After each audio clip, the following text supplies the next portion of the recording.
শুরুতে জানিয়ে দেব, কোন দিবস ঘিরে আওয়ামী লীগ নৈরাজ্য করলে কঠোরভাবে প্রতিহত করা হবে হুঁশিয়ারি এশরাকের। জানিয়ে দেব 10 দিনের রিমান্ডে আনিসুল হক ও সালমান এফ রহমান। এছাড়া রয়েছে অপরাধী পুলিশদের চিহ্নিত করে ব্যবস্থা নেওয়ার আহ্বান রুহুল কবির রিজভীর। সর্বশেষ জানিয়ে দেব, হাসিনার বিচার নিশ্চিত করেই ছাত্র জনতা ঘরে ফিরবে বলছে শামীম। কোন দিবস ঘিরে আওয়ামী লীগ নৈরাজ্য করার চেষ্টা করলে কঠোরভাবে প্রতিহত করা হবে হুঁশিয়ারি ইশরাকের। বিএনপির আন্তর্জাতিক বিষয়ক কমিটির সদস্য ইঞ্জিনিয়ার ইশরাক হোসেন বলেছেন, কোনো দিবসকে কেন্দ্র করে আওয়ামী লীগের কেউ দেশে কোনো সন্ত্রাসী কার্যক্রম বা কোনো ধরনের নৈরাজ্য সৃষ্টির চেষ্টা করলে তা কঠোরভাবে প্রতিহত করা হবে। বুধবার দুপুরে রাজধানীর সদরঘাট এলাকায় বিএনপির বিক্ষোভ মিছিলে তিনি এই কথা বলেছেন।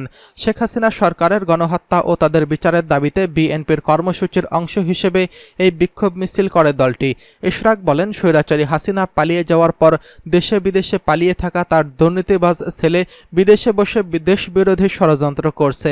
তারা ষড়যন্ত্র করেছে দেশে কোনোভাবে নৈরাজ্য অস্থিতিশীল পরিস্থিতি তৈরি করা বা সাম্প্রদায়িক দাঙ্গা বাঁধানো যায় কিনা। বিদেশ থেকে ষড়যন্ত্র করছে বিভিন্ন দিবস উপলক্ষে দেশে অস্থিতিশীল পরিস্থিতি তৈরি করা যায় কিনা। আর দেশে থাকা দোসররা, স্বৈরাচারের দোসররা তাদের সেই ষড়যন্ত্র বাস্তবায়নের চেষ্টা করছে, তবে আমরা তাদের শক্ত হাতে রুখে দেব। তিনি বলেন, একদিকে এই সন্ত্রাস ও ষড়যন্ত্রকারী কুচক্রী মহল, আরেকদিকে এই দেশের 18 কোটি মানুষ। আগামী কোনো দিবসকে কেন্দ্র করে দেশের ভেতরে কোনো আওয়ামী সন্ত্রাসী কুচক্রী মহল কোনো ধরনের সন্ত্রাসী কার্যক্রম বা কোনো ধরনের অরাজকতাপূর্ণ পরিস্থিতি সৃষ্টি করলে তা কোনোভাবেই মেনে নেওয়া হবে না। অতীতে আওয়ামী লীগের লোকজন দেশে ব্যাপক চাঁদাবাজি ও লুটতরাজ করছে উল্লেখ করে বিএনপির এই নেতা বলেন, আগামীর বাংলাদেশে কোনো চাঁদাবাজের ঠাঁই হবে না। উপস্থিত ব্যবসায়ীদের নির্ভয়ে ব্যবসা বাণিজ্য চালিয়ে যাওয়ার আশ্বাস দিয়ে বিএনপির নেতাকর্মীদের ব্যবসায়ীদের নিরাপত্তা নিশ্চিতে তাদের পাশে থাকার নির্দেশ দেন ইশরাক।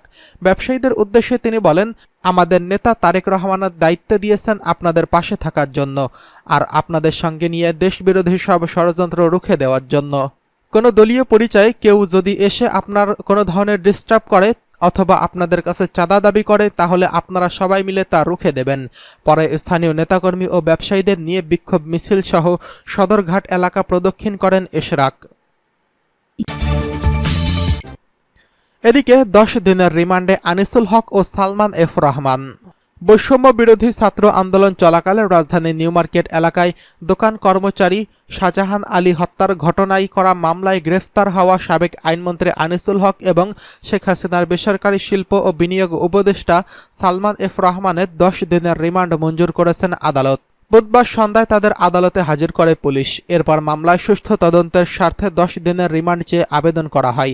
শুনানি শেষে ঢাকার মেট্রোপলিটন ম্যাজিস্ট্রেট মামুনুর রশিদের আদালত রিমান্ড মঞ্জুর করে আদেশ দেন।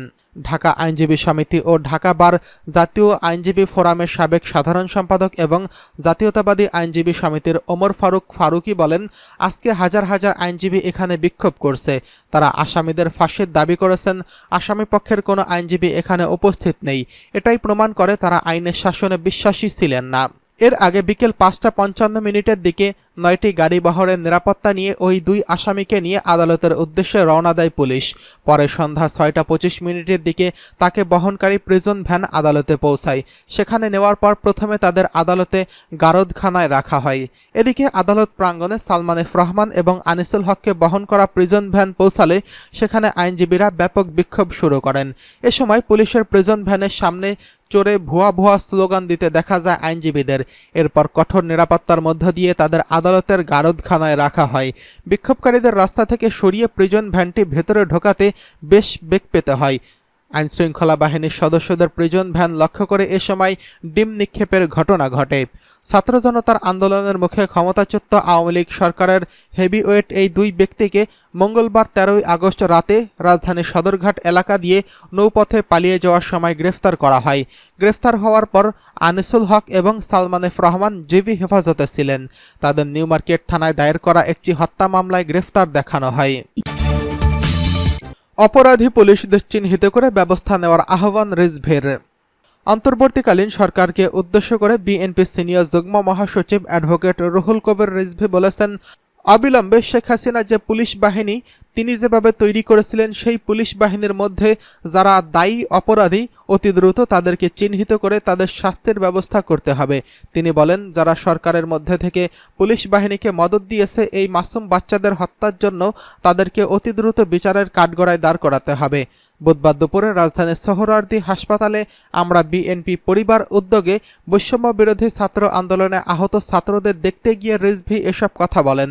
অন্তর্বর্তীকালীন সরকারের উদ্দেশ্যে তিনি আরও বলেন, পুলিশকে কোন আন্দোলনে বিক্ষোভ শটগানের মতো নিষ্ঠুর অস্ত্র নিষিদ্ধ করতে হবে, এটি এই সরকারের দায়িত্ব। কারণ এই শিশু কিশোরের রক্তে রঞ্জিত পথে আজকের এই অন্তর্বর্তীকালীন সরকার। জনগণের আকাঙ্ক্ষার পরিপূরক হিসেবে সরকারকে কাজ করতে হবে, জন আকাঙ্ক্ষাকে ধারণ করে সেই কাজ করতে হবে। রিজভী বলেন, পৃথিবীর বিভিন্ন রাষ্ট্রেও নায়করা বিভিন্ন অর্জন রেখে যায়, আর আমরা শেখ হাসিনার অর্জন দেখলাম হাসপাতালে মাসুম বাচ্চারা কাতরাচ্ছেন। ঢাকা মহানগরে একটির পর একটি সরকারি হাসপাতালে 12 বছরের শিশু, 16 বছরের শিশু থেকে শুরু করে 24 বছরের তরুণরা আজকে শটগানের গুলিতে পুলিশের বেদম প্রহারে আজ তারা মৃত্যুর প্রহর গুনছে, মৃত্যুর সঙ্গে পাঞ্জা লড়ছেন তারা। এই যে বিভীষিকাময় এবং বিভৎসা, এটি হচ্ছে সাবেক অবৈধ প্রধানমন্ত্রী শেখ হাসিনার অবদান। তিনি সারা বাংলাদেশকে স্তব্ধ করার জন্য, কণ্ঠরোধ করার জন্য, একটি প্রতিবাদী উচ্চারণ না করার জন্য পুলিশকে অস্ত্রসজ্জিত করে যারা গণতন্ত্রকামী মানুষ তাদেরকে নিপীড়ন নির্যাতন করেছেন। বিএনপির এই মুখপাত্র বলেন, এবারের আন্দোলন অভূতপূর্ব আন্দোলন। এই আন্দোলনে আলো প্রেয়াসী শিশু কিশোরেরা তারা তাদের সবকিছু উজাড় করে দিয়েছে। পায়ে গুলি খাচ্ছে কিন্তু হাত প্রসারিত করে তারা সেই গুলিকে আমন্ত্রণ জানাচ্ছে। এই অভূতপূর্ব দৃষ্টান্ত আমরা সাইয়েদের দেখেছি। রংপুরের পাশাপাশি ঢাকার রাজপথের অলিতে গলিতে পুলিশের গুলিতে কতজনকে যে হত্যা করা হয়েছে তার কোনো শেষ নেই। শেখ হাসিনার বিচার নিশ্চিত করেই ছাত্র জনতা ঘরে ফিরবে, হুঁশিয়ারি শামীমের। বিএনপির কেন্দ্রীয় কমিটির সাংগঠনিক সম্পাদক মাহবুবুর রহমান শামীম বলেছেন, ছাত্র জনতার গণ অভ্যুত্থানে শেখ হাসিনা দেশ ছেড়ে পালিয়ে গেলেও আওয়ামী লীগের ষড়যন্ত্র থেমে নেই। তারা পরিকল্পিতভাবে দেশকে অশান্ত করার চেষ্টা করছে। বুধবার 14 আগস্ট দুপুরে নগরীর কদমতলীর শোভপুর বাস স্টেশন চত্বরে বৈষম্য বিরোধী ছাত্র আন্দোলনের জনতার উপর গুলি চালিয়ে গণহত্যা বিচারের দাবিতে এক কর্মসূচিতে প্রধান অতিথির বক্তব্যে তিনি এসব কথা বলেন। তিনি বলেন, আওয়ামী লীগ সংখ্যালঘু হিন্দু সম্প্রদায়ের লোকদের বাড়িঘর, মন্দিরে হামলা করছে। দেশ নিয়ে চলছে এক গভীর ষড়যন্ত্র। এই ষড়যন্ত্র রুখে দিতে সকল সম্প্রদায় জানমাল রক্ষায় বিএনপির দলীয় নেতাকর্মীদের শক্তভাবে দায়িত্ব নিতে হবে। এমন কোনো পরিস্থিতি যেন তৈরি না হয় যাতে অর্জিত বিজয় ছিনিয়ে নিয়ে যায় অন্য কেউ। তাই বিএনপির নেতাকর্মী সহ ছাত্র জনতাকে সতর্ক থাকতে হবে। গণহত্যাকারী শেখ হাসিনার বিচার নিশ্চিত করেই ছাত্র জনতা ঘরে ফিরবেন। তিনি আরও বলেন, শেখ হাসিনা গত 15 বছরে জনগণের উপর স্বৈরশাসন চাপিয়ে দিয়েছিলেন। 12.5 কোটি ভোটারের ভোটের অধিকার কেড়ে নিয়েছিলেন। সাহসী ছাত্র জনতার ঐক্যবদ্ধ আন্দোলনে শেখ হাসিনা পদত্যাগ করে দেশ ছেড়ে পালিয়ে গেছেন। হাজারো শহীদেরা জীবনের বিনিময়ে বাংলাদেশের জনগণ আরেকটি বিজয় দেখেছে, কিন্তু আওয়ামী লীগ এই বিজয়কে কালিমাযুক্ত করে আবারও ষড়যন্ত্র শুরু করেছে।